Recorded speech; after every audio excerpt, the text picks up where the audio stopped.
दक्षिणा देना है, वो दक्षिणा मैं आपसे मांगने आया हूं, आपसे। तो रघु ने कहा कोई बात नहीं, अपने मंत्रियों को बुलाया, कहा हमारे दरवाजे से एक ब्राह्मण निराश हो करके न जाए, हमारे दरवाजे से एक ब्राह्मण करो, कुबेर पर आक्रमण करके हम 11 ब्राह्मण को देंगे। और जैसे तैयारी करने के लिए तैयारी किया, कुबेर ने स्वयं स्वर्ण मुद्राओं की वर्षा अयोध्या में कर दिया। तो महाराज रघु ने स्वर्ण मुद्राओं की वर्षा कर दिया, लेकिन रघु के नाम के आगे मणि नहीं लगा। महाराज दिलीप ने गौ सेवा प्रकट कर दी, लेकिन दिलीप के नाम के आगे मणि नहीं लगा। लेकिन दशरथ के नाम के आगे मणि लगा। क्यों? क्योंकि किसी ने सत्य को प्रकट किया, किसी ने गंगा को प्रकट किया, किसी ने दान को प्रकट किया, किसी ने गौ सेवा को प्रकट किया। लेकिन महाराज दशरथ ने अखंड ब्रह्मांड नायक को प्रकट कर दिया, इसलिए उनके नाम के आगे मणि लगा।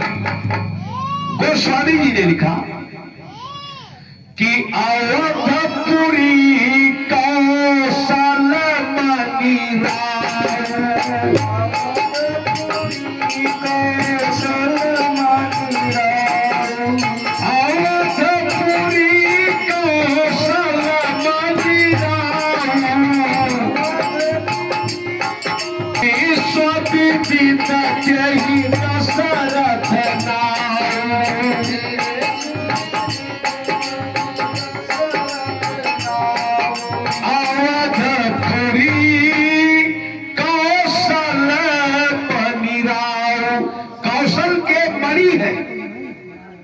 कौशल के मणि राज्य के राजा कैसे हैं? जब महाराज दशरथ सिंहासन पर बैठे आज के बाद, तो अपने पूर्वजों का इतिहास पढ़ने लगे, और इतिहास पढ़ते पढ़ते जब त्रिशंकु का इतिहास पढ़ा कि त्रिशंकु को विश्वामित्र जी चाहते थे, धक्का दे करके गिरा, राल गिरा, उससे कर्मनाशा नदी बह गई, जो बिहार में बहती है कर्मनाशा नदी, जिसमें स्नान करने से सारे पुण्य नष्ट हो जाते हैं। कर्म, रामायण में आया है कर्मनाश जल सुरसरी बहाई, कर्मनाशा नदी प्रकट हो गई। तो देखा कि हमारे पूर्वजों का देवताओं ने इतना बड़ा तिरस्कार किया, तो इंद्र पर आक्रमण किए और इंद्र को जीत लिया। तब देवताओं ने कहा कि महाराज आपका स्वर्ग पर पूरा अधिकार रहेगा, लेकिन ये सिंहासन देवराज इंद्र के लिए है, इसको इंद्र के लिए खाली कर दो।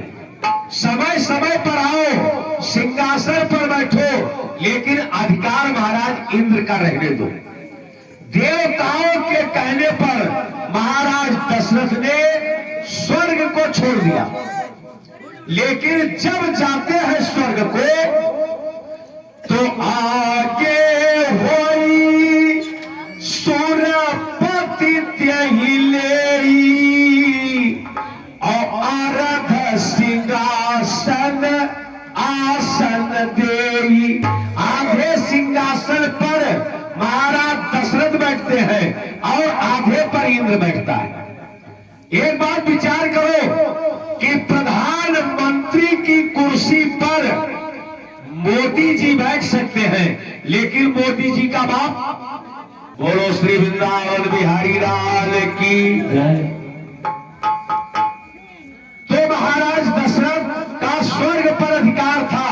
देखो भाई, अधिकार अधिकार होता है। आप लोग हमसे ज्यादा विद्वान हो, हमसे ज्यादा जानते हो, बैठने का अधिकार ही बैठ सकते पर मोदी जी बैठ सकते हैं, लेकिन मोदी जी का बाप नहीं बैठ सकता। वो कुर्सी उन्हीं के लिए नियुक्त है।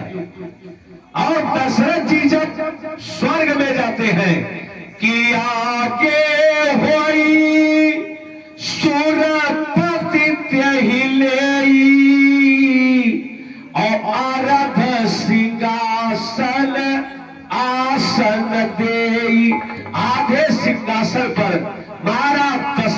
जाते हैं और आधे पर देवराज इंद्र। लेकिन जब जब स्वर्ग को जाते हैं देर हो जाता है। अरे भाई, घर से आप 12-12 बजे रात तक गायब रहो तो पत्नी ही तो पूछ सकती है इतनी रात तक कहां थे। कैकेयी ने पूछा कहां थे इतनी रात तक, तो कहा देवी मैं स्वर्ग को गया था। तो कैकेयी मुस्कुराई, कहा स्वर्ग को तुम्हारे पूर्वज त्रिशंकु नहीं जा पाए सदैह और तुम स्वर्ग को गए थे। कहा हाँ। तो कहा स्वर्ग को जाते हो तो कोई ना कोई चीज ला करके स्वर्ग की हमें दो, जिससे हमें विश्वास हो जाए कि आप स्वर्ग को जाते हो। संयोग की बात, कुछ दिनों के बाद फिर गए तो इंद्र ने ला करके माला पहनाया, तो माला को निकाल करके रख लिया कि ये माला मैं कैकेयी को दूंगा। लेकिन संयोग की बात, चलने लगे माला भूल गए और इंद्र अपने इंद्र लोक से बाहर किया, दंड प्रणाम हुआ, इंद्र वापस आ गया और दशरथ जी कुछ दूर गए कि याद आया कि माला तो मैं भूल गया और माला लेने के लिए लौटे। माला लेने के लिए लौटे तो क्या देखा, इंद्र आधे सिंहासन को धुलवा रहा है। जितने पर दशरथ जी बैठे थे उतना सिंहासन धुलवा रहा है। तो दशरथ जी ने कहा इंद्र कांपने लगा, कहा बताओ इस सिंहासन पर कौन अत्याचारी दुराचारी पापाचारी बैठ गया कि तू आधे सिंहासन को धुलवा रहा है। इंद्र कांपने लगा, क्योंकि गोस्वामी जी ने लिखा कि भोज बल बसाई बाहबल जाके और सुरपति सदा रहे रुखता के। देवराज इंद्र दशरथ के रुख को देख कर बात करता था। दशरथ के रुख, तो इंद्र ने कहा महाराज संत महात्मा आचार्य विद्वानों से मैंने सुना है कि आप जैसे लोग जहां बैठते हैं वो स्थान दूषित हो जाता है। दशरथ जी माला लिए और कुछ नहीं बोले, माला को ले जाकर के कैकेयी के आगे फेंक दिया। लेकिन महल में रुके नहीं। देखो स्वर्ग के फूल में यहाँ के फूल में बड़ा अंतर होता है। स्वर्ग का फूल कभी मुरझाता नहीं है। तो माला कैकेयी के आगे फेंका, लेकिन रुके एक सेकंड नहीं। कहां गए कि गोरगृह गया तुरंत नहीं पाला।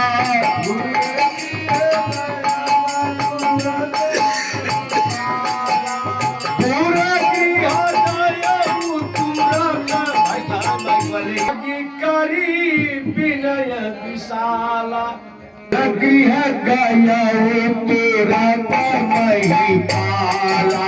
तुरंत नहीं पाला।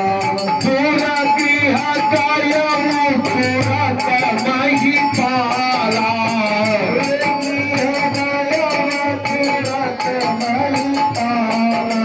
चरण लागी करी विनय विशाला।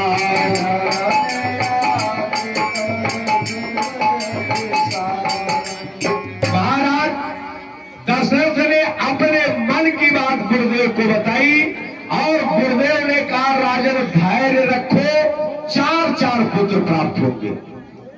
तो दशरथ जी ने कहा कब तक धैर्य रखे। धैर्य रखते रखते 60,000 वर्ष बीत गए। कहा नहीं, अब हमें एक यज्ञ करना है। तो कहा कि आपको यज्ञ करना है तो हमें क्या करना होगा। तो गुरुदेव ने कहा आपने हमसे कह दिया, अब यज्ञ की व्यवस्था हम करेंगे। जी यज्ञ की व्यवस्था करने लगे। बोलो वृंदावन बिहारी लाल की। भैया जी के द्वारा श्रवण करें।